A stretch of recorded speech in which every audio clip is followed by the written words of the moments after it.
There we go. Hello, everyone. Thank you, Angel, and welcome to Trading Buddies Tuesday edition. And of course, that means it is crypto time. Well, not exactly now, but it's Crypto Tuesday, Crypto Day. And of course, as usual, we'll be joined by Shukri around about half past the hour. And in the meantime, let's take a look at what? The pound. So what we can do with the pound. Yesterday's trade is still in the market, as a matter of fact. We got TP1 fairly readily, but TP2 has thus far eluded us. And what's the level? 1.3784.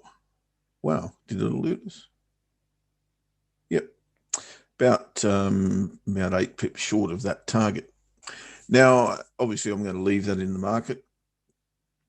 Do I want to trade today is the question. Well, I think you can probably safely say that we're still in a range. Hi, Paul P. Is it a beautiful Tuesday? Great. But whether or not I want to trade this based on what I see here is a little bit dubious. Weekly pivot dead ahead, daily pivot dead ahead, either side of the range that we've been in today. Let me see if it's at all possible to get a first take profit on the long. I don't think it will be. 22 pips, so we need 11. We haven't got it before the weekly pivot has been broken and retested, which is not impossible. But the daily pivot hasn't been tested at all. All but, I must admit, but not at all. I don't like the short, and I'm not in love with the long either. Look, I suppose because it has been broken and retested, we can have a shot at it. It'd be nice if we got a close above it. That would be good. But we'll see how that pans out. I'm not going to trade the short, guys. There'll be no short today because I'm not going to trade into an untested daily pivot. Simple as that. So let me update the label. We don't need any of those numbers.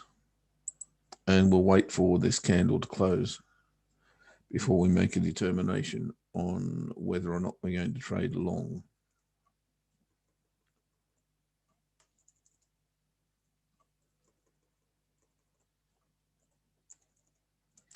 Whilst we're waiting for that, we can update a couple of things. What? Pound Kiwi, we're not in that yet. We're waiting on that. Euro Kiwi. Wow. Bit of a tough call here as to what to do, to be fair. It does look a bit toppy, I've got to say. Current candle, which closes in 2 hours from now. I think if that were to close below the daily pivot, and I said as much this morning, I would look to close this trade potentially in a small loss. Well, assuming it is a small loss. If it closes down here, it won't matter. I'm going to give it a chance, however, to go long. We'll see exactly what happens when London opens, whether we're in a bearish mood on Euro Kiwi or a bullish mood on Euro Kiwi. If you're not prepared to wait for that and want to get out now, probably I could understand that. That would be fine. I'm not going to. I'm going to wait and see what happens. You've got to expect that there will be a daily pivot test anyway. So that may happen, and then we explode. All things are possible, but it is looking a bit toppy, and if it does start to turn around, puts in a lower high. So if we got down to here, put in a lower high, I'd be looking to trade it short anyway. We'll see. Not making anything on that right now. I'll just hang in there. What else have we got? Two things today. Hang on a sec. We've only got 8 seconds to go. I'll go back to the pound. All right. Yeah, we'll trade long. We'll go long at 1.3755. This will be a new order, won't it?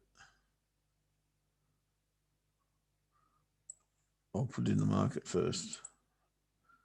Buy stop 1.3755. again, if you are trading this, then it needs to be considered that it is not a proven system. 3-7, now I've forgotten, my God. Why do I talk? 3755, I think you'll find that it was. And the stop loss on that will be, look, I'm not 100% sure to be honest, but let's go with 1.3732.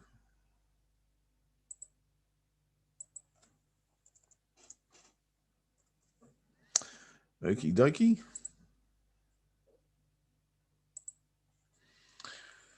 So today's order we'll put up as a separate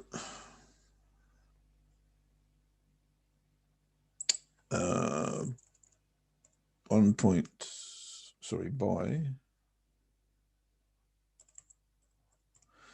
at 1.3755. Stop loss 1.37, I think I said 32. I'll check it though.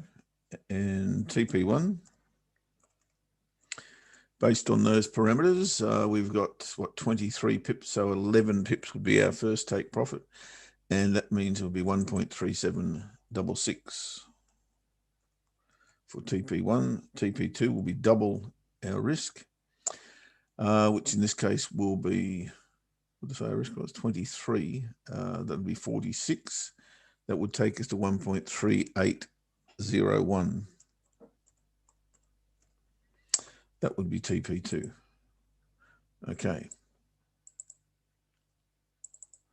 I'll put that over there as a separate order.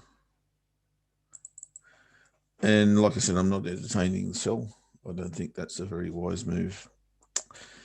It looks to me like we are potentially going to spend a bit of time around this area, maybe up even to the monthly pivot, but I'm not seeing anything too far outside of that at the moment. And I think there's a lot of a lot of pairs in that situation where they're kind of pivot bound.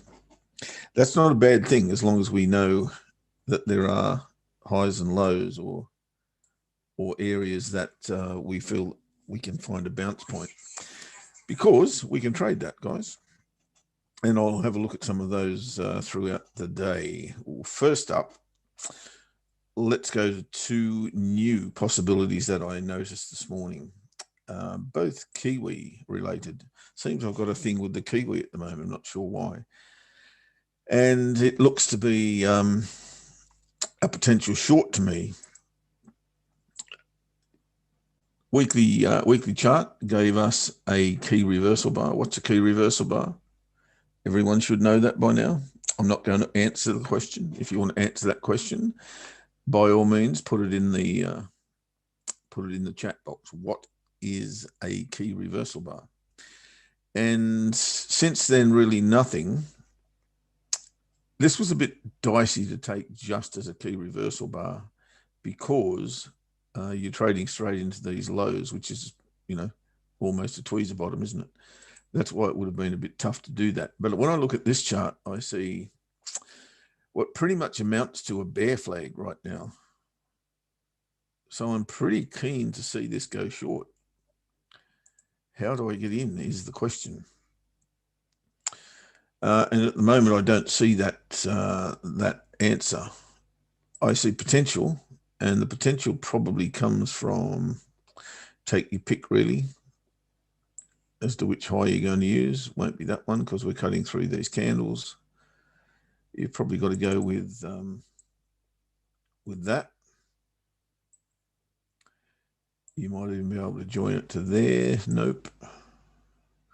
You might even want to swing up to there.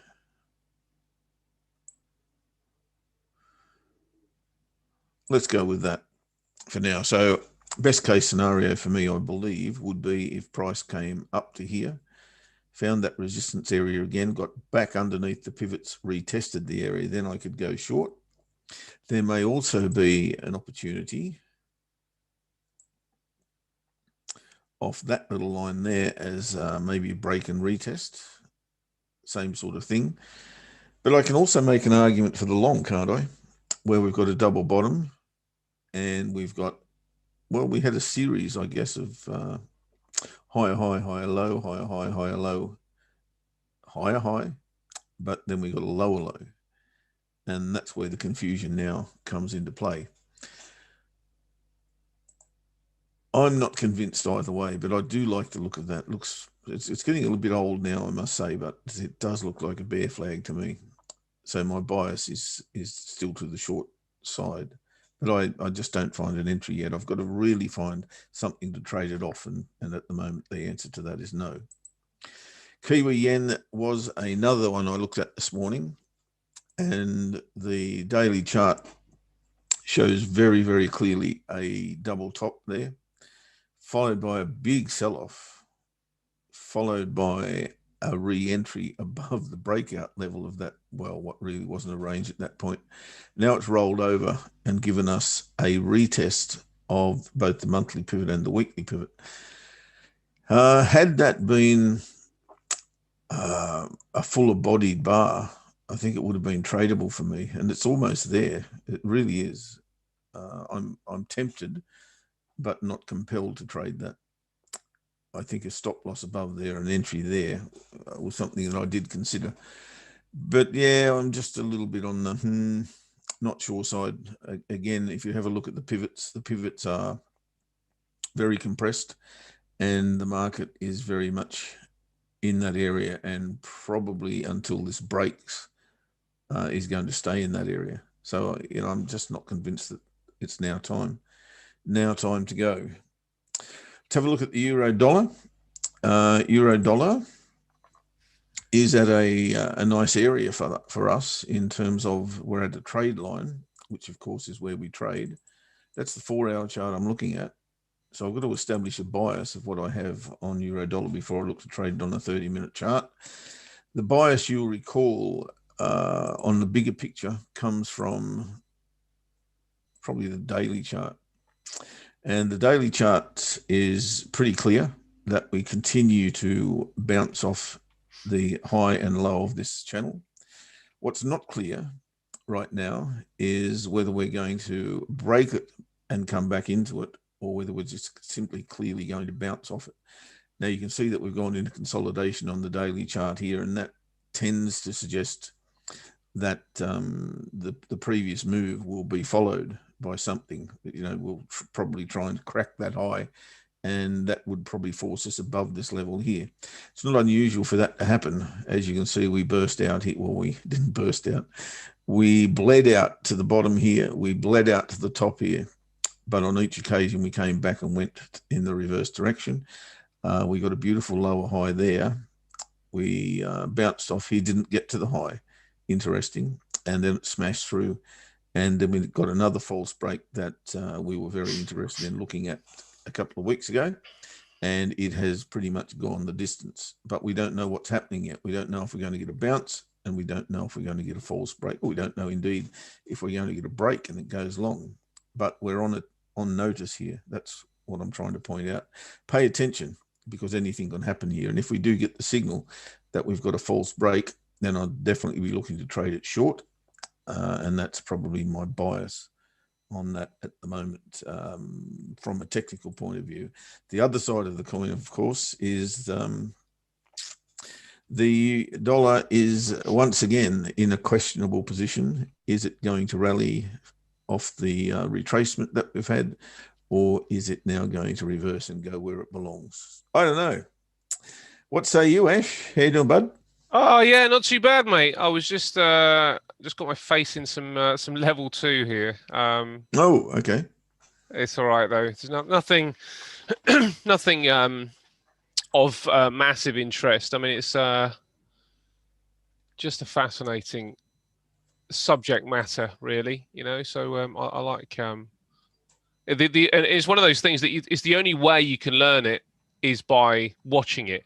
It's not something that somebody can kind of talk to you about, because it moves so fast. Level two, for anybody that doesn't understand, is the order flow for shares, and it moves so fast that you just kind of get used to specific things to focus on, because there's a lot of detail, when you're looking at a level 2 chart, of the level 2 chart data. And Not for me.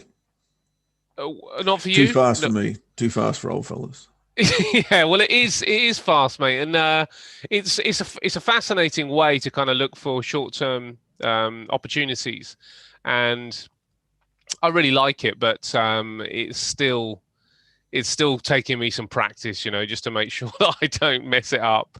So yeah, I'm just continuing to watch it, and I was just learning a bit about it. So what were we just on, mate? Sorry, I was had my face. That's okay. I can continue if you want to stay where you are. That's no, fine. I'm only watching. I'm watching a company called Plus 500. What I think is quite interesting is that we have opened up. The UK is starting to open up again, not fully, but lockdown is, it's lifting up again, and it puts me really interested in the retailers. There's the likes of JD 500, JD Sport, which is it's been a really solid performer, and they continue to beat expectations on sales, and they've done some really good business over in the States and in this country. So I'd quite like to get into something like that, but of course the price isn't attractive at the current position. So there are other resellers that I think are quite interesting, and while I'm looking at them, that I thought, let's have a quick look at some level 2 data just to see what's on offer there. But in many respects, level 2 data isn't for investing, and that's what I'd quite like to do. I'd quite like to kind of like maybe get some shares in a retailer just for a period, because I think there's going to be an explosion. I mean, they are predicting that the opening of retail is going to be a significant event, because people have been all this pent up, not necessarily demand in buying things, because obviously people have been able to buy on Amazon, but more of a buying demand of that experience of being able to get out the house and just enjoy the shops. And I think it probably could have a bit of a purple patch Yeah, for a good period. point. And so I'm looking at retail, and the other one I'm quite interested in as well is some of these letting agents, the people that actually own the buildings, because many businesses either renege or can't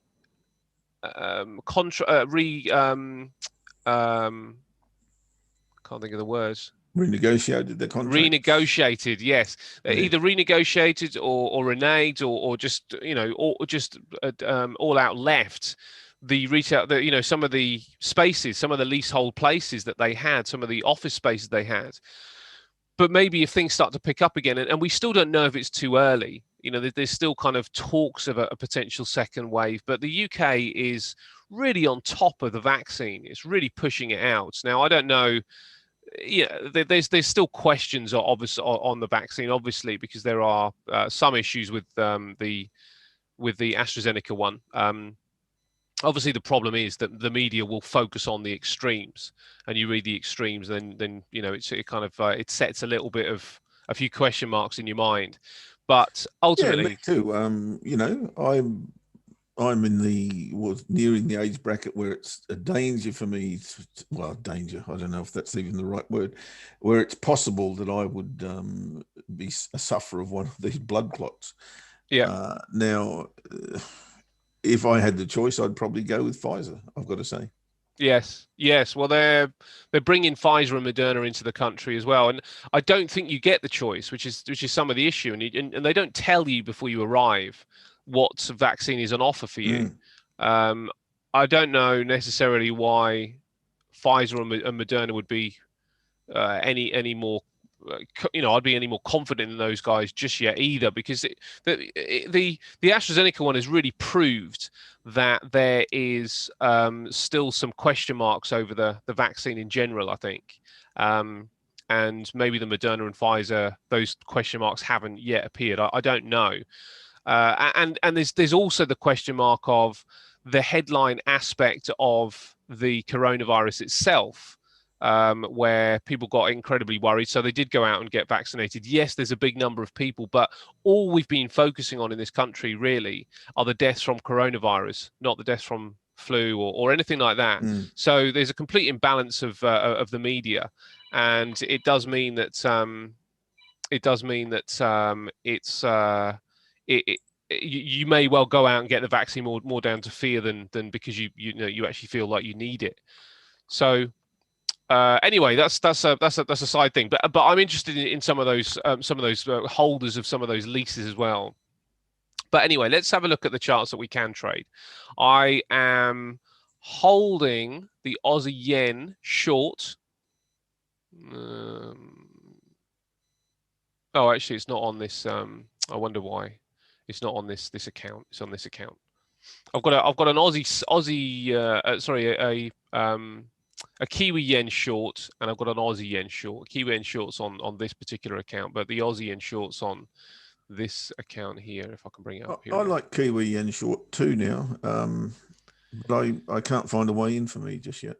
Yeah, it's a tricky one, mate. I mean, my Kiwi Yen short, I'd already taken a bit of profit anyway because I like it as a longer term play, really. But my Kiwi Yen short is at a decent point above where we are, so at least 30 pips above where we are. But I still think it's relevant and valid. It's a valid trade. So I've got the Kiwi Yen short, but I've got the Aussie Yen short on this particular one here. Hasn't really gone anywhere as yet, but the analysis that we did yesterday was all about the weekly. It was all about kind of looking at what happens, what might happen over the course of this week and the coming week. So I don't really mind holding on to this for a period. I think my stop's in a safe enough area.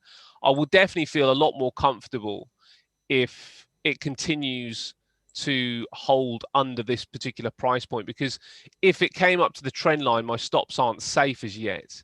And it means that my stops aren't really going to be at their safer point until what's it now, Tuesday, until really the end of the week. So if we don't break through these highs by the end of the week, then I'll feel a lot more comfortable about holding on to this trade. So the Aussie's still a bit of a short for me. I have seen the markets come down. Now I wanted to talk a little bit about the FTSE, because the FTSE has had some. It's a good index at the minute. It's one of the better markets. And again, back to the UK opening up again, it would suggest that the FTSE would potentially have a bit of a purple patch. Good morning, Paul.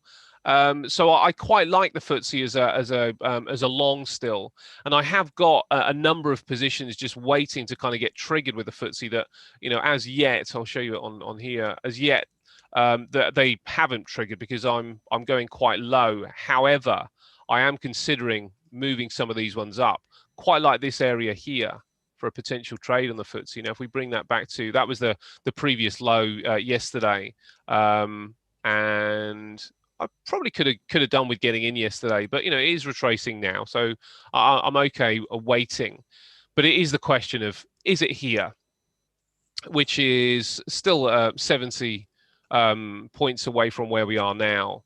And it's going to be another one of those time correlations, just as we just saw with the Aussie yen. If it's not breaking through by Friday, I'll feel a lot more comfortable.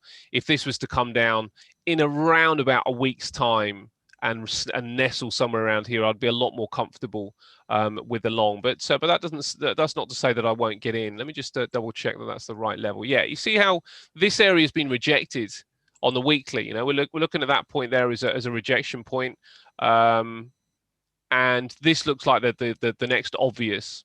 And the way that I will approach it is with no stop, but with no leverage. So I'll use no leverage right the way down, and just look at it as almost like trading it like it's an investment. So if because I had a FTSE trade, all the way from this point down here, right the way pretty much to the highs. I got around about 1,000 odd pips out of that one. And the idea really would be that if we can find the low at some point this year, and the FTSE goes up by, and I think the FTSE could go up by another 10, potentially 20%. If we're looking currently at around about the 7,000 mark, then that's going to lead us up to 7,700. And if we look at the monthly, really that puts us back up to this kind of area here. So around about a 10% gain on the FTSE, I think, is on, and it's one of those that you could say, why don't I go in at no leverage and make my 10% off this one trade for the year, if you like. and look at other things to trade on a short term. Even trading the FTSE on a short term would be valid. But why not look for something like that? So I'm looking to edge into the FTSE, but I'd like it a bit lower. So where it comes to where we are today, I think there's maybe too much in the way, mate, when it comes down to news and data. If we have a look at what we've got coming up, then we've got this 30-year bond auction, which has been, and that's not until 6 p.m. UK time.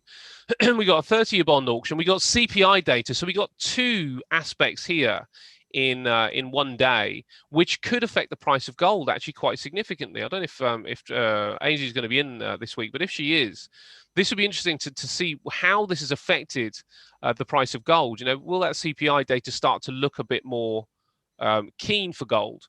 Will the 30-year bond auction start to look a bit more keen for gold? And then, of course, we've got Fed Chair Powell as well tomorrow. So there's a few things here that I think are possibly in the way. And we got ECB President Lagarde speaking as well. So they're possibly in the way of some of these trades really breaking out. And that doesn't mean that we shouldn't be trying to get involved before, but it does mean that we need to be probably aware that either we are taking advantage of something and trying to make that trade safe before those announcements, or we are in and out. And at this stage, it looks kind of quiet. But the yen is the best for me, mate. If I'm honest, the yen's the one that I like the most. If I was going to trade any currency pair, any currency right now to the upside, it would be the yen. I think we've seen enough resistance against the yen. Is that against or in favor of the yen? I can't think which. But the dollar yen is hitting resistance here. I reckon you'd be interested in this if this closes below and then starts going up again in the next month, right? Is that the monthly chart? That's the monthly. Yeah. Then I'd probably look at the weekly chart already. Probably already looking at the weekly. Yeah, it's not doing anything, is it? No, it's not the best breakthrough, is it? Last week would have been better if it closed down here, right? Then you'd have been looking at this point, yeah, or below it. But the yen looks attractive to me, and it's really about picking the best currency against it, in my opinion. And as I said before, Aussie looks good for some downside. Kiwi looks good for some downside. So I'm sticking with those. I'm not sure at this stage whether I'll do anything until I see those numbers come out from the States. And when I do see those numbers come out, then I think gold becomes interesting.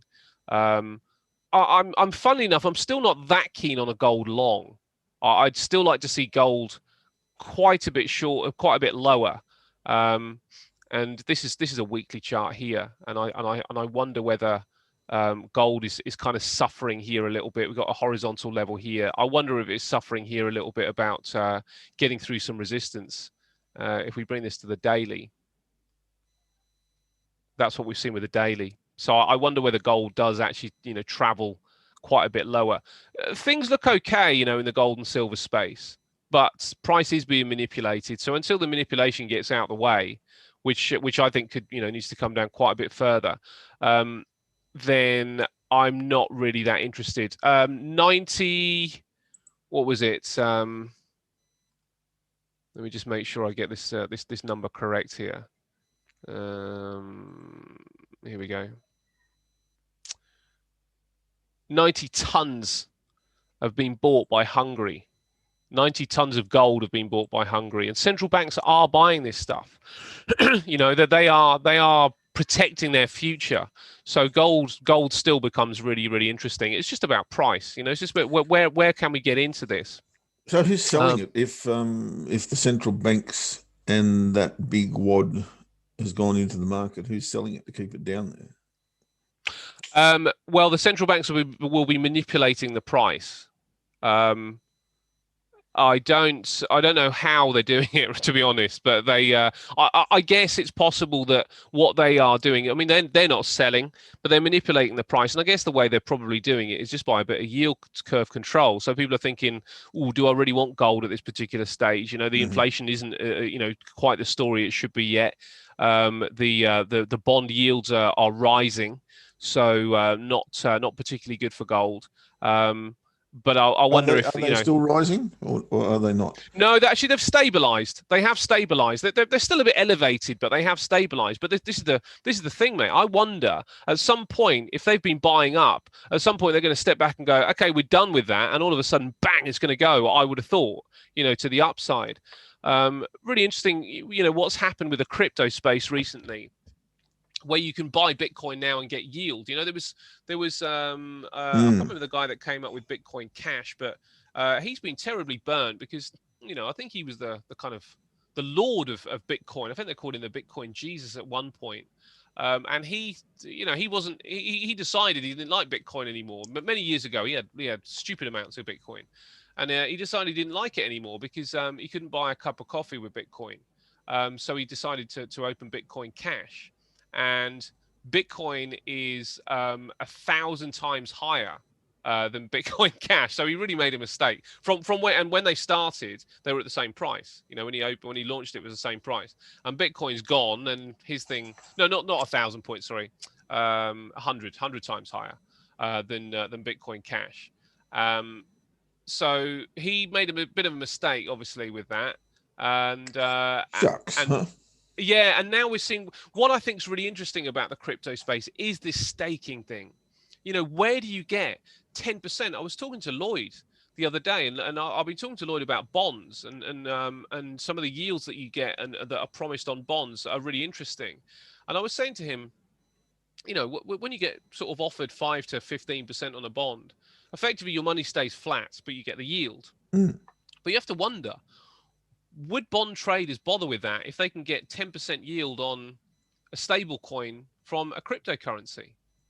With the chance, again, of borrowing against it, the crypto space is changing financial markets so profoundly that, you wonder whether some of these older ways to do it, and I call them older, they're obviously not out of date just yet, but they may well become out of date pretty fast if they keep doing what they're doing, keep offering what they're offering. You can really make some significant gains out of doing crypto trading and staking the stuff rather than not the way Shukri does it, where he's making $1 million every 5 minutes. I'm kind of talking about I'm talking about just the average Joe who's just like, I don't know anything about this crypto stuff, but I don't need to. I'll just go and buy a stable coin, stake it over here, get 10%, and I've protected my wealth. Well, I disagree. Hello. You need to know about that, and that's where it's 20%. Here. It's 20%. 20%? You are kidding me? 20% in a stable coin? Yes, USDC. My goodness me. 20. I mean, Jeff, what about that? What are we bothering trading for? Well, because I don't understand it, mate, and I haven't got time to understand it. And this is the best thing. 20% is for noobs like you and Jeff and me, because I don't bother. I'm not a noob, but I just don't bother. If you stake it with, with it's like a bank, okay? It's like an intermediary. If you stake it with the originator of that coin, it's like 23%. And 1.8 billion has been staked. 1.8 billion. And then you wonder, Chris Shukri, you look at it and you go, right, the price of Bitcoin, I was about to bring it up, the price of Bitcoin continues to rise. Yeah. And where you look at Bitcoin and go, well, it's at a top here, and indicators are suggesting that we are diverging and it's overbought. Yeah. And you're like, but then hold on a minute, why would you sell it? If you're gonna get, I mean, what do you get from Bitcoin? Like 5 to 7%? 5%. Why would you sell it? Why would you sell it? That's the other problem. And this week, remember that Coinbase is coming for listing. 14th, yes, tomorrow. Coinbase, yeah. Is that today or tomorrow? Tomorrow night. Mm-hmm. Tomorrow night. So it's coming for listing. So it should pop. And then after that, I think it will take a rest because it's something that just happens, So yeah, you're right. Why would you buy it? So Tesla was very clever. They said that they would sell Tesla in Bitcoin, but Sui wouldn't sell her Bitcoin to buy a Tesla. That's like, no. Why in the world would you do that? No, but you know what you would do? You would borrow money off your Bitcoin at 1% and go and buy your Tesla then, and then you still get your Bitcoin. And that's the problem, isn't it? That's the thing. Yes. How is anybody going to have any supply when people go, I don't even need to sell it. Not only do I get staking, I get 1% loans from this thing. But remember what Jeff said, because he's an old hand. Eventually, when everyone comes in, the rates will have to go down. It's not sustainable. It's only sustainable because the early guys got in first. That's all. Yeah. And if you get in first, then you kind of have a 1 to 1.5 year run where you can enjoy all this. But eventually, if it does flip to crypto, it's going to be equal again. It has to come down. And let me show you something about, Coinbase is going for listing, right? Let me show you what Coinbase is all about, because there's something interesting behind this Coinbase thing. This is more interesting. This is going to blow your mind. Okay, look at this. So Coinbase is going for listing tomorrow. That's cool. I will talk more about Coinbase because it is really priced for perfection. It is risky. This is the Motley Fool, by the way. I agree it is risky. They priced it for perfection for the listing, 100 billion. I think this is, of course, manipulated. That's why the Bitcoin price and Ethereum price could be manipulated to time it for this listing. Right, because it's a small market. It can be manipulated. But what's really going to change the world is this soon, and it could happen like next month or 2 months from now. Now, Fad asked a very important question yesterday. What if I want to buy Coinbase, which is coin? Okay, that's on a stock exchange. So you have to have a a broker that has stocks, right? US stocks and all that. In Malaysia, I think you can do it through Maybank. I have Saxo in Singapore. I think eToro should be able to do it. And I'm sure some other exchange going to do it. But look at this. Hello, crypto. How are you doing? Binance now is offering tokenized stock tokens starting with Tesla. Yeah, it is. It's amazing, right? Look at Binance. Zero commission. It's become Robin the Hood. Oh my God. So hold on a second. Now, hold on. They are tokenizing shares in Tesla. Yes. Are you able to stake those tokens to get yield? Let me. I don't think so, but let me tell you something. This is going to be very weird. So follow me closely here, because even Paul saying that. Okay, we had to go through this too many times with Paul. Okay, but this is so weird. Okay, here it is. You can stake your Ethereum here. Okay. Yeah. And with the Ethereum, and this is going to be staked in ETH 2.0. You get 6 to 8% per annum, which is good. Now get this. You can have some, and then you get something called BETH. BETH is essentially the same value as this. You can convert your BETH to whatever, and then you can do this to buy the Tesla thing. So you still get your yield here. You convert to BETH to whatever this thing is. I think is in BUSD, and then you can buy Tesla with your BUSD. So where did my capital go? My capital is locked up here, and now I'm playing around with Tesla with this synthetic thing. Yeah, I have not seen this before. Even though you've changed your Ethereum, you're still getting rewards in Ethereum. Yes, and you can use that rewards to trade Tesla. And I see. So you can only use the rewards to trade Tesla. Yeah, you can use for anything else inside the Binance ecosystem. You can't. So if you were to use, if you were to buy, let's say you bought, we're talking about just one share in Tesla. Let's say you bought $600 worth of Ethereum, $700 worth of Ethereum. Yeah. And you change that $700 to BETH to buy Tesla. In that instance, you don't get any rewards because you've converted the whole thing. So what you're looking to do is buy Ethereum. You can buy Ethereum again. but you'd be looking to buy 1,200. Sorry, Origin. 12. Okay, let's go Origin. So but if you bought $12,000 worth of Ethereum, because you'd get 600 in staking because you get 5%, then you could use that to buy one share of Tesla. No, okay. I see. No. Here it is. Here you get 12,000 here, right? Yeah.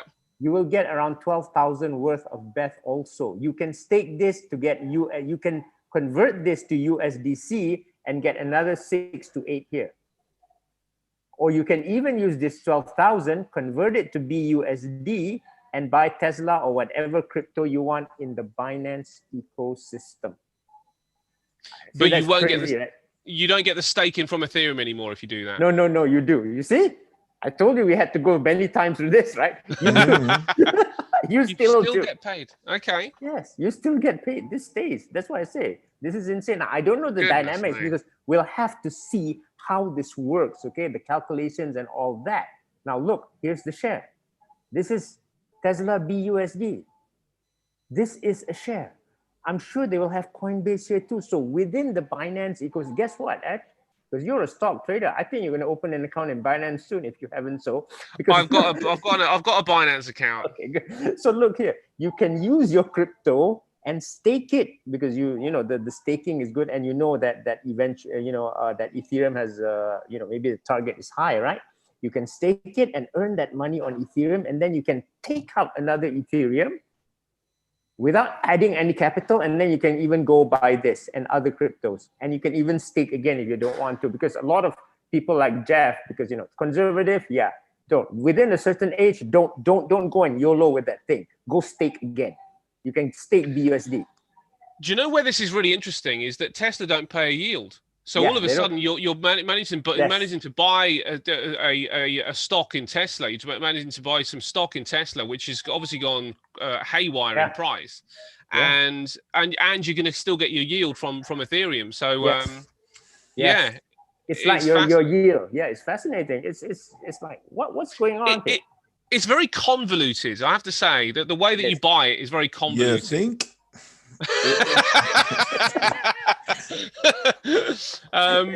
It's very convoluted, and there's really no case study or no thing. So I will just see this within the first 2 months, because you don't want to be the first one to go in.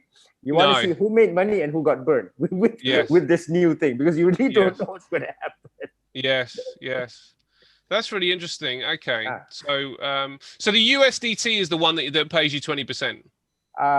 No, it's something called Luna USD. I don't know what it is. It's called Luna, but it's something by Mark Novogratz. It's a Korean company. So Mark Novogratz was asked, he's a big Bitcoin guy, and he was asked, which one would you go to? Which is the best altcoin? He said Luna. And that time was like 40 cents. Now it's like $12. Now it's only like $14. But hold on. So Luna's not a stable coin though. No. But Luna came out with that stable coin. Oh, they've got a stable coin, have they? Yes, they have. Yeah, it's called Luna here. Yeah, this one, Terra Luna, this one. So Terra Luna, it's a stable coin, so it tracks the US dollar, and you get 20% staking. Yes. From Binance? No, from you get 23% from Luna, but sometimes getting this wallet thing is so difficult. Just as getting this wallet thing, sometimes you just feel you just want to throw the computer on the ground, and then you have all this silly gas fees and all that. So well, this is the thing, mate. I mean, I've got an account with Celsius for some of this. That's good. That's very good staking. I really like them. So to avoid all this, you go to a place like Celsius, and they will have that staking there. I don't think Celsius has it, but some other places have it. So you get, instead of 23, you get 20, which is good. I can live without that 3%. I think I could. I mean, this is the thing, isn't it? And it's interesting where the banks are going to go. I mean, you kind of look at this stuff and go, how can the banks have any savings inside them anymore? Because here's the deal. They have to hire people like Sui. Chief DeFi officer. Is there a choice? They can't survive. You're right. Yeah. It's that particular arm of the banking sector can't survive anyway. I mean, the investment banks will probably do okay out of it. Yeah. The investment banks are already in this. I think JP Morgan and all that. Right? The investment banks are moving very fast, but the retail will have to definitely move there, because you can't challenge it, because there's too many people looking for yield now, and now they know already this place. They will all go there, but then of course it will bring yields down, because they will simplify things.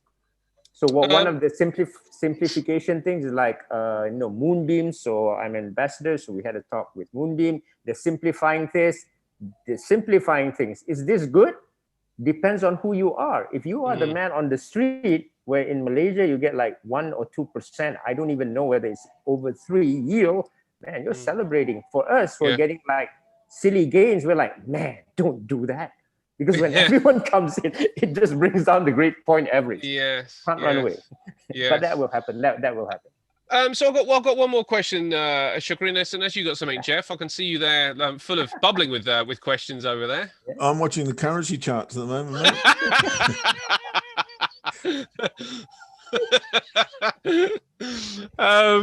The thing is, Jeff, that will outlive all of it, won't it? That's the bottom line. Oh, look, that I can't answer. I really can't answer that one. Yeah, that's a great question. So, okay, here's my question. Right, so we're seeing this with Tesla. Yeah. And it's just going to open a flood for many other things. Where I think this gets interesting, and you know, see if you can sort of like figure this one out. People in this country are obsessed with property, and you know, property is just something that everybody gets in. And you know, the kind of old adage is you can't go wrong with property. It never goes down in price, and on the whole, it doesn't. Some areas do, but on the whole, it doesn't. But you have to get a buy-to-let mortgage. Yeah, hang on a second. Hang on just 1 second. Yeah. Now, if you're probably, I don't know, 50, maybe 55 years old plus, you would have seen property go down maybe twice in your life, maybe 3 times in your life. Yeah. But there'll be people who have never ever witnessed property go down. Right. And that is a very dangerous thing because it can go down. There'll be people in Ireland, for instance, who will tell you when the global financial crisis hit that they lost their entire wealth. Yeah. So it can happen. Don't worry about that. No, I get that, mate. But if we think about what happens in markets, isn't that true of everything? I mean, you know, where is Ireland's property prices now today? And they are definitely above where they were pre-financial crisis. So everything bounces back, like cryptos have bounced, you know, they tank and then they bounce back and then they exceed where they were before. The NASDAQ, gold, silver, you know, all these things kind of, yes, they go down in value, but as an industry and as a sector, that's why people say they're relatively safe, because over a long period of time, and you know, you buy property for 25 years on the whole, plus. So over a long period of time, unless you've bought at the highs, you're relatively safe with property. Some people do buy at the highs. Yes, I know they do, mate. I know. I've got a friend who's done that a few times. I did first 2 houses I bought right on the high, and then the interest rate went to 18%. I mean, I laugh, but it is cruel. But did you 3 months?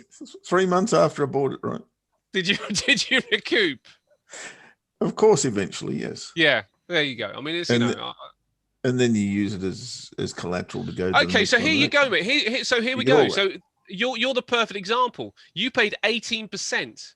Now, if you borrowed that from a crypto space, you could have borrowed that at 1%.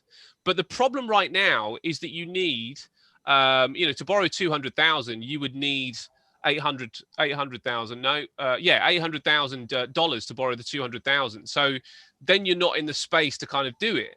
And my question to you, Shukri, is there a way that they will eventually be able to do these loans where, you're... It's being worked on now. That, you know, in 2017, there were a lot of projects trying to tokenize property. I was in one. I got wrecked because it was too new. Yeah. I just heard in CNBC a couple of days ago, it's come back. Okay. I don't know whether it's going to be successful, but they said that they're going on this. This is the second wave. But again, when they asked with the man on the street for property, I don't know the psychology. They still do not want to buy with Bitcoin. It's not about fearing Bitcoin going up. It just is not right.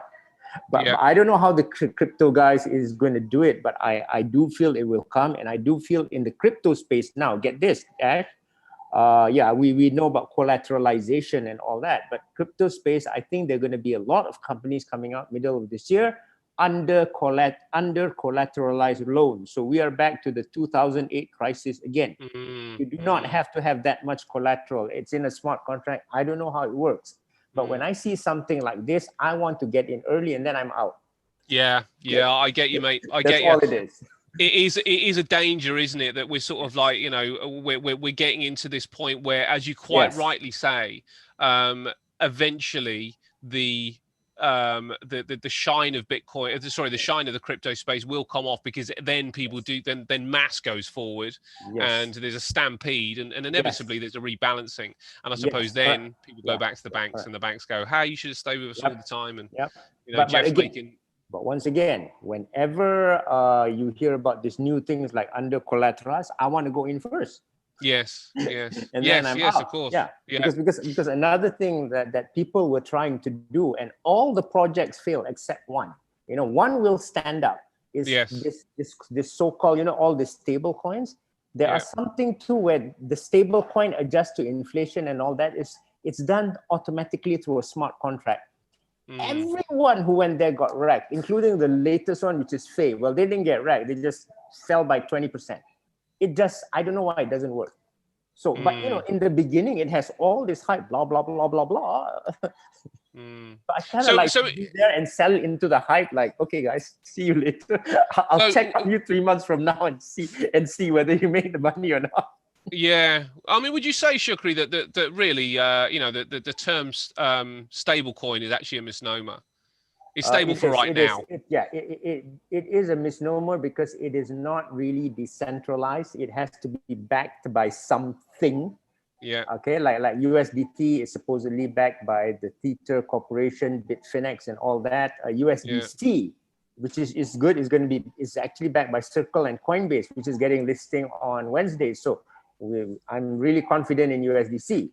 Now, there are other ones which go by contract and balance this and balance that. I don't know whatever they balance, but I know only one has been successful, which is Ample.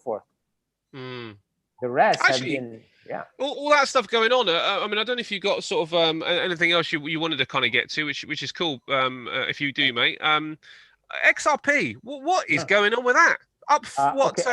XRP is a classic case of a short squeeze because they supposedly are. You know, I think they're going to drag this thing. They're going to drag this thing with the U.S. Securities Commission. So they must have a very good case there somewhere, because at the end of the day, I don't think this is going to be shut down. This case has happened before. Wow, look at that. It happened before with a cryptocurrency called EOS. EOS. They were slapped down with a fine. It was a small fine compared to what they were actually already making. So I think people are betting that now it'll just be a slap in the face. They will pay it. They will try to delay it, and then they will pay it, and then that's it. Right. But it doesn't take from the fact that it's probably. I don't know what they will do. The SEC will probably have a condition where they need to do things. For EOS, they needed to have their own blockchain. Before this, they were using Ethereum. So what they were doing was considered centralized, not decentralized. So they had to have their own blockchain, which they had, and it really sucked compared to even to the infamous Ethereum. It really sucks. Using that wallet is like, I have to go to the manual if I want to use that. Right. I mean, there's there's so many steps, but that solved the problem. Yeah. And EOS is back from the crash that was caused as usual. Yeah. Shukri, I don't know if you can see the questions coming through on YouTube. Can you see the questions on YouTube? No, I can't. Okay. Let's see. Yeah. What are YouTube questions? From JC. G'day, JC. How you doing? I use my Bitcoin as a stable coin now. Crystal, question mark. Why not use Beth to buy Ethereum and stake for Beth and use Beth and buy Ethereum ad infinitum? Same.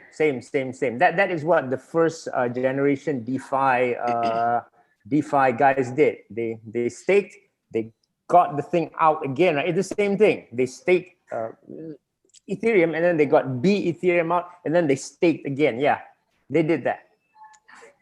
But not only did they get another Beth, they got Seth, CETH, so they got another reward. And that's why that first generation of stakers, that's when it became degen stakers, because they made a lot of money from that. They were just going, they were just doing the same thing. They were just putting it in an infinite loop. But remember, Crystal, that loop broke. It broke, okay? So just remember that. And you got to remember that when you see extraordinary gains, I feel, although many people don't share the same sentiment, that you just got to bring a lot of it out into USDT or whatever currency and find something safer. Who's Hosea? Who's Hosea? Who's that?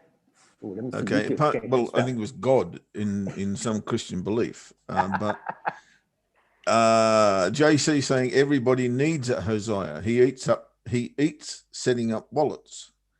Crystal says I need a Hosea. Hosea, yeah. Okay. He's one of he's one of our Saturn members. Yeah, he's the wallet man. He's the wallet man. Yeah, you're right.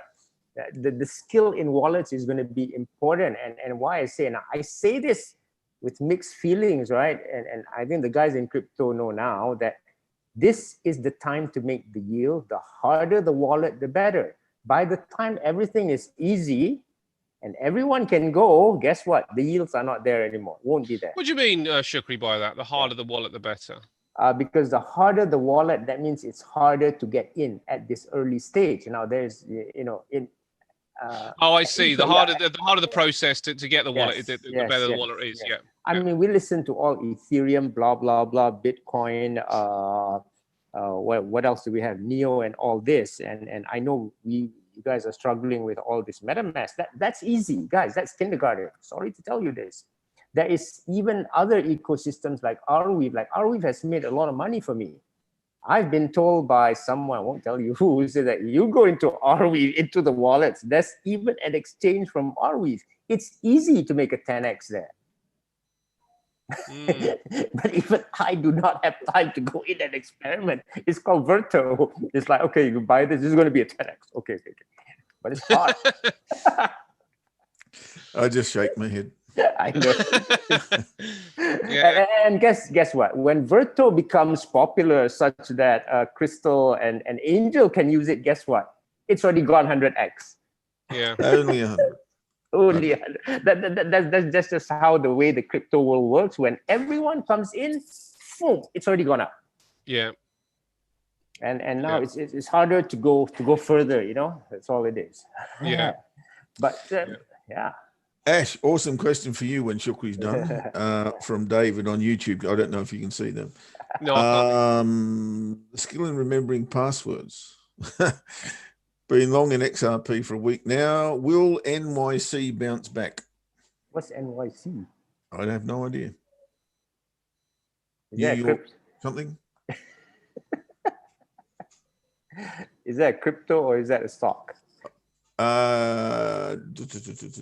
Crystal, what's NYC? Yeah, what's NYC? New York City? Is it not? No. It used to be. Is it this way? Let's find here. Maybe it is a crypto. Maybe it is a crypto. Cryptos are weird. Maybe there is NYC. Oh yeah, I don't know. But New York coin, I don't know Bunny coin, but I think Bunny coin has a lot of potential. Harmony coin. Oh, I don't know. I really don't know all this. Crystal's not giving me an answer, so I can't go any further with that. But look at this. Okay, look at this. This is another.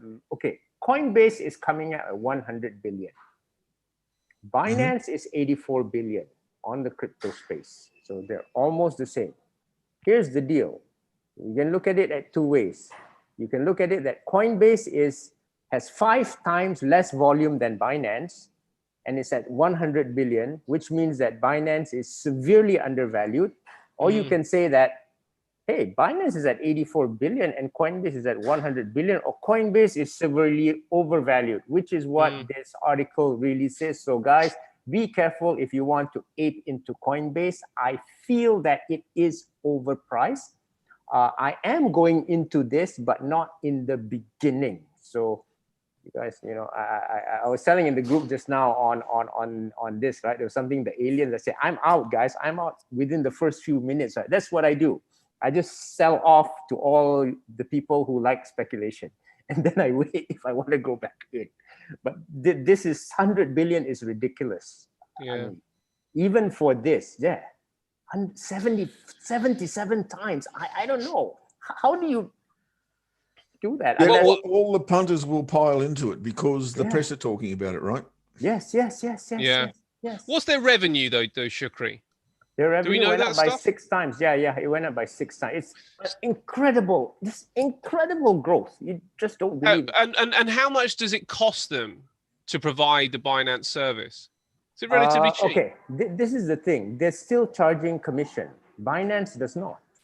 Binance is the Robin Hood to Coinbase, which is kind of weird. I see. Binance was supposed to be the weird guy, but Binance is not charging commission on stocks. Binance has something called pancake swap here, in which the thing is low, in which the fees are low versus Ethereum. That's why I say that the threat to Ethereum to me is Binance, and that's why in my show yesterday I said the Asians were coming. It's led by Binance.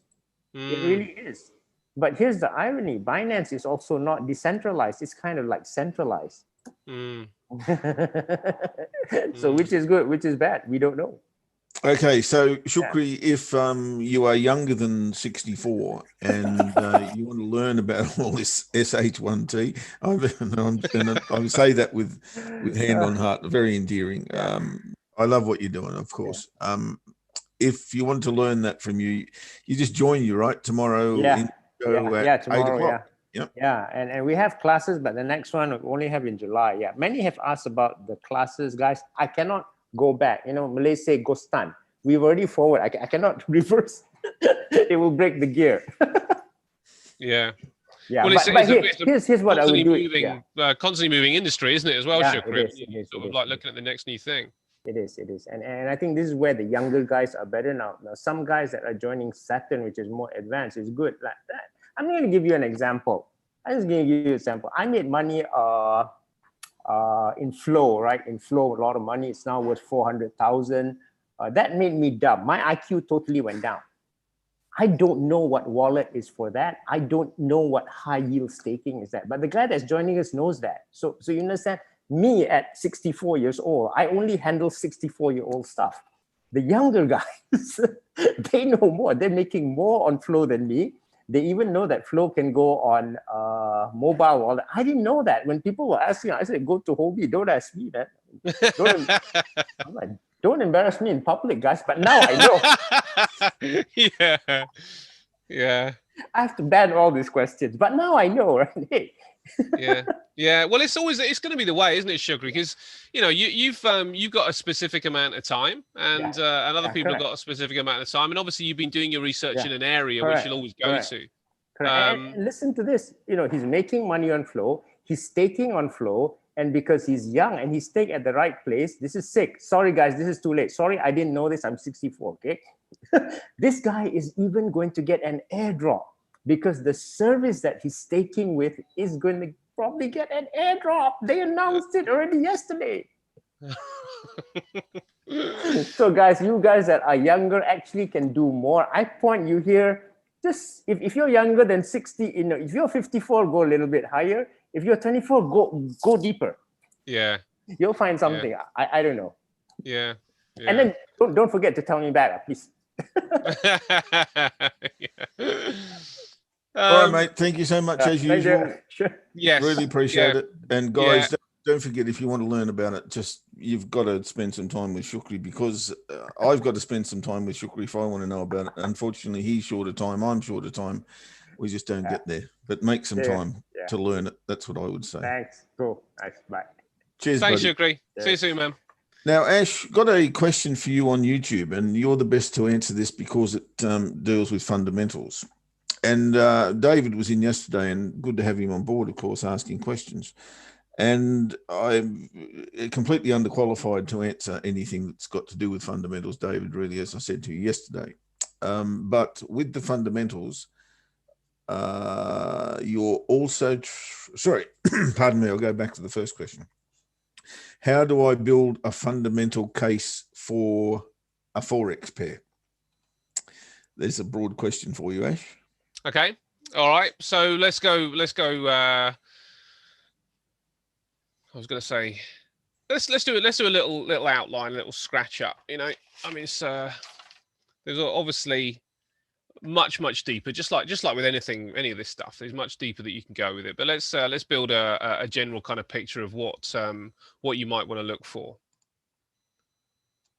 So you've got to consider that. So if you really, what we're talking about with Forex pairs, what we're talking about is countries' economies. Okay, so you would, if you're looking at a pair, you'd really want, one pair one side, one pair the other side. Now, there's the fundamental drivers that you want to look for. Let's say we're looking at the Aussie yen, for example, because that's the one I'm short on, and it's down to do with the fundamentals.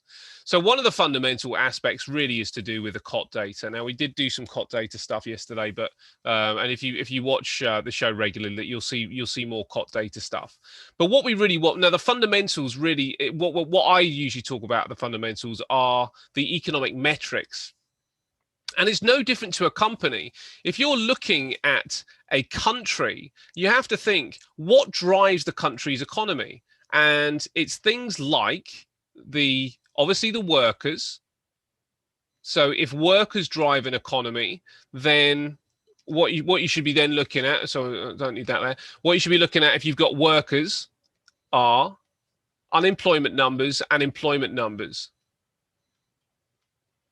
Okay. Now, as I say, this is a kind of shallow dive into it, if you like. But just to give you a little bit of a hint here, if you're looking at unemployment numbers and employment numbers, the way that you can get ahead, if you like, of the release of unemployment and employment is think about a leading indicator. So what we want to try and do is if we are looking for longer term positions, we want to try and get leading indicators. So you have to think, what's going to give you an idea of where the unemployment picture is before the unemployment number is printed? And it's then you look at things like job advertisements, job adverts. Now, all this stuff is readily available on the internet. So job adverts, and then you obviously, when it comes down to the workers, then you need to know about companies. So you need to know about the companies within the country, and what those companies tend to do. Now, when you're looking at companies, you want things like export data. Obviously imports as well. You're looking at pricing points. We'll come to those in a minute. Export data and import data. With the companies, you need to be looking at business confidence.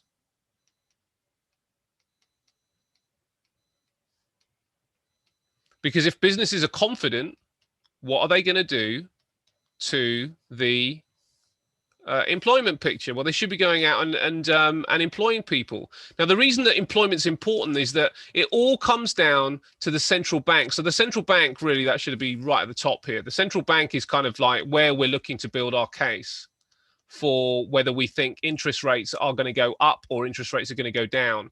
Now, if you're looking at an hourly chart, then you're not going to get any kind of picture of this. You're looking 18 months into the future. So when people are sort of like taking trading decisions, when the big players are taking trading decisions, they're trading it off what they think is going to happen in the future. They're trying to get into positions and hold on to them. So when the picture unfolds, they want to make sure that they're right. So what they're trying to always get in front of is whether a central bank, first and foremost, there's different reasons that people buy currencies, but one of the reasons is that there's something called the carry trade. So if you've got a country that is providing 2.5% in interest rates and another country that is providing 0% interest rates, then it makes much more sense to go and exchange your one from zero to the zero currency and buy the one that's offering 2.5%, driving that particular price higher. Now, obviously, it gets to the point where that equals out. So what you're looking for then is what's the next move, which is going to be the next to move. Does country 2 that was offering 2.5% come down towards zero, or does the one that's offering 0 go up towards the 2.5? So you're looking at trying to ascertain which is likely to move first on interest rates and get the squeeze on the interest rates. And this is where we get the picture of what's going to happen. If your country is employing well, then one of the central bank's mandates is full employment. So when the reason that they might start to raise interest rates is that if employment is starting to peak. Now, obviously, sort of like with employment, you also want to know the wage inflation, if you like, wage growth, because what will happen is, if much of the country's workforce are employed, then it means that there will be a lack of supply, which means that to get the demand within your company, you're going to have to increase wages. And it's this kind of correlation that you're looking for, because when that kind of thing happens, when that inflation happens, the central banks will control the inflation, and this is where we get to inflation numbers. Control inflation by raising interest rates, and you're looking at CPI, PPI. PMIs, Purchasing Managers Index. Again, this is an important one. CPI is down to the consumer, and the Purchasing Managers Index is down to the people within the companies and the businesses. So these numbers are going to start giving you an overview. CPI is a really important number. We got CPIs out later. And this is what's happened to the consumer. Are the consumers paying higher prices at the cash points, at the tills? And again, if they are, then this is where we might start to see interest rates, question of whether they're going to have to rise, because the first mandate is for a central bank is full employment. The second mandate is price control. It might not be in number 1 and 2, but they're the two main mandates. Is steady and gradual price price points, effectively, to control the prices so they don't get out of whack. If prices start to go too high, the way that they can control those prices is to diminish the supply of money, if you like. So and raise the interest rate, so people are getting more in their accounts, so they can effectively afford the goods as they kind of go up in value. So that's going to give you a general overview. Now, there's a much deeper dive that you can go into it, but that's a really good starting point. So if you look at these numbers, unemployment, wage growth, employment numbers, job adverts, look at the business confidence, the business sentiment, look at the CPIs, the PPIs and PMIs, then you can start to get an overview and a feel of where countries are kind of going and where they are at in their fundamental point in the year. And if you're starting to see PMIs going higher, then you can start thinking, okay, well, the central banks they're going to see this number as well. Is this a number that's likely to push the interest rate up in 18 months? And if it is, then that's the point to start thinking about buying that particular currency, or certainly putting it on a watch list anyway. So there's a quick overview, mate. Fundamentals in 7 minutes.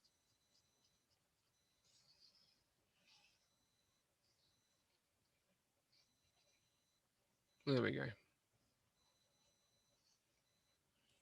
just clean up my screen so I haven't got it for next time. No problem, David. Yeah, I mean, usually, so it doesn't have to be the minimum you should be looking for the fundamental picture is 3 months, because that's a quarter. And things happen per quarter. You'll have the Christmas period, for example, the final quarter of the year, good for retail. You'll have the summer quarter, good for or the maybe sort of like different points of winter that will be good for energy. So different things react at different times, and it means the fundamental picture will change per currency at different times of the year, because some currencies are commodity based, like the Aussie and the CAD. So if you're commodity based and people are using more oil in that particular quarter, the Canadian dollar is likely to do better off the back of that. So the minimum you should be looking for is a 3-month prediction into the future. What's going to happen in the next 3 months? If you look what's going to happen today, then you're much better off just looking at technicals and trading on the technical picture, because the fundamentals won't, you might get a news pop, but ultimately the fundamentals won't make any difference. Now, of course, news plays a part in your fundamental analysis, because if you know that the European Union is very slow in administering vaccines, and you look at what happens to countries when vaccines are administered, like the UK, when the vaccine's been administered, the COVID rating has just dropped off a cliff, which means the economy can move again. So those face-to-face businesses can start to interact and start to move and start to open up again. If the European Union hasn't done that, those face-to-face businesses are still in trouble. Now, how can they? Which means that again, we're back to employment. That's down to the employment picture, and everything needs to be ticked. Really, every business drives another.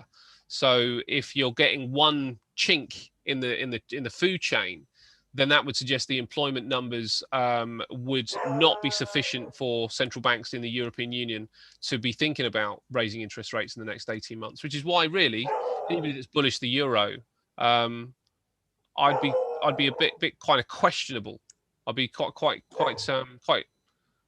perplexed if somebody told me that they were bullish the euro on the fundamental data, because I just don't. Even the data can be good, but we know that there's this big sort of elephant in the room that that makes you kind of wonder how the data can be that good for that long in comparison to another currency. Anyway, mate, that's it in 10 minutes. Awesome, buddy. I was talking to you about 3 minutes ago and just realised that my microphone was closed. So and David, I apologise for not answering you as well, but Ash has done a stellar job there, I'm sure. Is currency fundamentals harder than... have you read that question, Ash? I'm just reading it now. Is currency fundamentals harder than indices? I feel like being from the UK, it's easier to build fundamental case for, say, only the FTSE 250 than it is for all the currencies engage its strength. I'm in the UK. I'm obviously in the UK, David.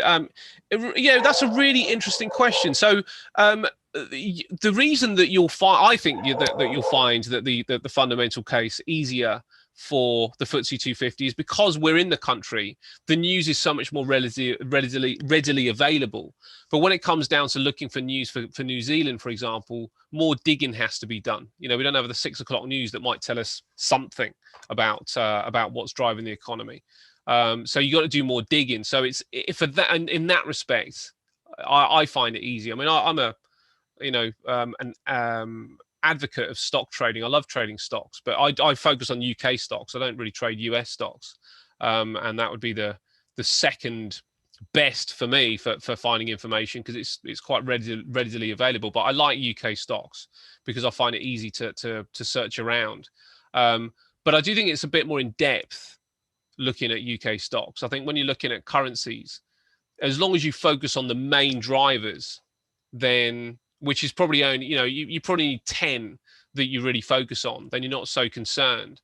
If you're looking at the FTSE 250, you are kind of looking at sector first, so you need to know that particular sector is doing well. Then you go down to the company, looking at revenue, you're looking at operating profit, you're looking at the EBIT, cash flows, debt, and that's, with currencies and countries, the debt aspect is important, and the trade balances are important, but they're not quite as, I don't think it's quite as a rabbit hole. Those things are quite easy to find.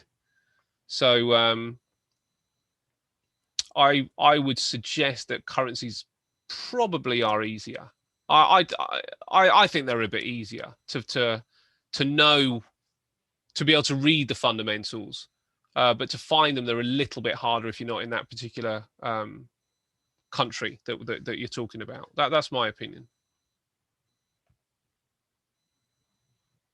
I did it again. I had to shut the dog up. That's all right, mate. There's obviously something outside that I need to go and investigate, so I better push off. I'm going to leave you with a couple of things. And David, thank you very much for your input and your questions. Really enjoyed that. Yeah. That's a good thing. I'll pinch. Are you done, mate, with your screen? Yeah, I'm done. Yeah. Okay. Dollar Sing has just come under my radar notice. And the reason is we are at the bottom of a range. We've come off the bottom of a range. We're putting in a sequence of higher highs and higher lows. We've now got an equal high here, but I've got a clearance of the pivots, all the pivots, monthly, daily, and weekly, have all been smashed. Current bars coming back to retest those. If this candle closes pretty much as it is now, or even down below the pivots, that's fine. But it's got to be bearish, has to be bearish in body. And if that's the case, I would place a long above that level and put my stop loss below the candle, wherever it may close. If it doesn't close below the pivots, mind you, and it's got 45 minutes to go, you'll probably want to sneak your stop loss maybe below this bar here. That might be a bad idea anyway. Stop loss below that bar, entry above that bar, or you might even want to put it above that bar just to get clear of that high. Okay, but this is a genuine potential setup for a long here. on US dollar Sing on the 4-hour chart. Have a good look at that. A couple of other things that I need to make you aware of.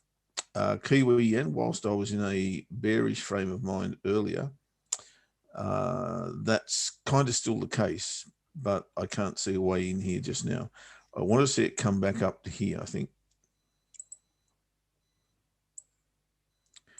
So back up to here, get above the pivots, come back underneath them and retest the confluence area. Then I can go short. Kiwi CAD, wow. Kiwi's having a good old shot at clearing that range. Interesting. Very interesting.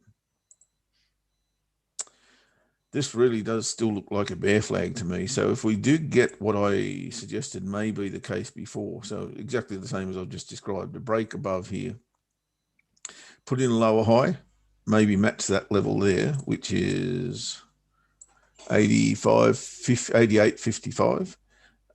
So if we got above here, found resistance back underneath, probably want to get underneath the weekly pivot and then retest that confluence area. I think that's a short on offer as well.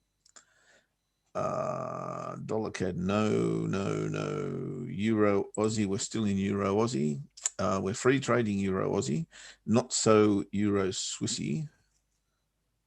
Not so Euro Kiwi, rather. Euro Kiwi up here.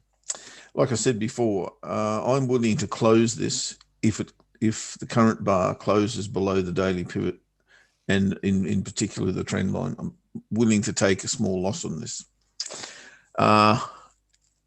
It's looking a bit toppy now, I've got to say. It really is. And it's been in this range. I think it's probably headed to the bottom of the range. I know we're protected by the weekly pivot here, but I think we're headed south if we get a close below the daily pivot. I may even look to trade that as a false break and a false break of this area here.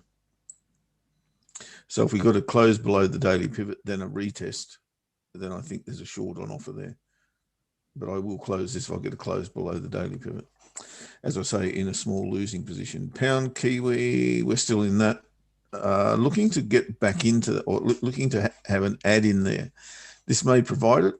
I'd like to see a retest of the weekly pivot. If I did, without coming below the pivots, there's probably a trade above that bar as well. So enter long there, stop loss underneath the pivots. You've got an untested daily pivot, which is interesting. But I am keen to get back into this. Maybe on a daily chart tomorrow. Maybe. I don't see any. No, I don't see a way in there. Sorry. Won't be. So keep an eye on the 4-hour. And if you get that nice retest, I think there's probably a case for it. And that is about it, I think. Oh, the pound. Now, we missed TP1 by what? 0.4 of 1 pip. Now, when that's the case, I move my stop loss to entry. I'm going to do that just to prevent a loss. Stop loss to entry, which was 37.55. So I'm happy to go out at break even on that. Because at this stage, the weekly pivot looks as though it's going to do its job. Won't let me. Okay, I can just close it, can't I? Same thing. I'll just close that. At break even. If I can work out how to do it. There we go. Close. Done. So that one's out. Euro Kiwi, as I said, if it closes below the daily pivot, do that. And I think that's all I've got. Or Euro dollar. No, it's in the middle of nowhere. So the only one that's upcoming will be the 4-hour chart on dollar Sing. And at the moment, looking good. Entry above that bar, stop loss below that bar, and away you go. That's me, buddy. Mate. I'm going to watch that as well. You know, the one you gave me a few weeks ago was a cracker, so I'm going to keep my eyes on this one. All right, mate. Do that. I won't be trading if it closes up here, though. Okay. It's got to close down there. Yeah. Yeah, it's got to be down here somewhere. Okay. All right. Where it is now is fine. But okay. Yeah. Anything between the pivots. Yep. Okay. All right, fantastic. Thanks, as Jeff said, for being in the room with us, guys. Thanks for the questions and participating. You're always welcome to come on mic. Anybody's always welcome to come on mic and be part of the show and ask questions live. If you want to do that, just pop into the Zoom room with us, and you can take part in the show that way. We've got the quiz on Thursday in a couple of days, so I hope you've been paying attention, Jeff. Well, yes. Have you been paying attention? Absolutely. I need to start. Yeah, we need to talk about that later. And Shukri is not 64 years of age, no, Crystal, but I am. And that's what I was referring to. Okay, so I will be back with you tomorrow in the morning, Jeff. Thank you so much, everyone. Thank you, Angel, as always, and thank you to you, mate. I'll see you in the morning. Cheers, buddy. Have a good one, everyone.